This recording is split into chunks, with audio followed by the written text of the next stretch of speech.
bantu b'Imana ndakunda kubivuga, umwansi wanje wa mbere ni jewe nyene. Je suis mon propre problème.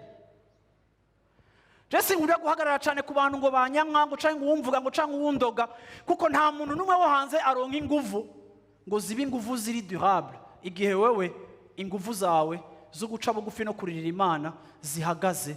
Yesu ashimwe cyane. Haleluya.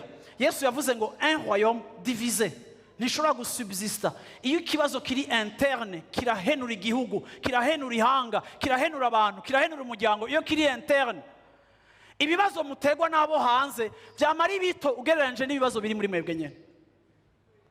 Rero ushobora kwemerera muhemu yera akadiringa na wewe n'ivyawe vy'indani muri wewe. Wemeye ugatsindwa, wemeye ugaca bugufi, wemeye ukahononsa, wemeye ukavuga ati ndi umuntu ndi umunyabyaha ndafise amarimite narakosheje. Imana niyo yonye nigororotse. Kuko iyo nemeye ko ndi umunyantege nke, iyo nemeye ko nkosa, mba nshingiye ntawe kwera kw'Imana kandi nkemeza ukwandura kwanje. Niyo adoration yacu.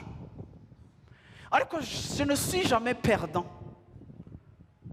Naho mu maso y'abantu noba nabaye perdant, imbere y'ijuru na autorité spirituelle je suis gagnant, kuko nubahutse kwiraba ukonsa mu giyo ndembera amakosa yanje.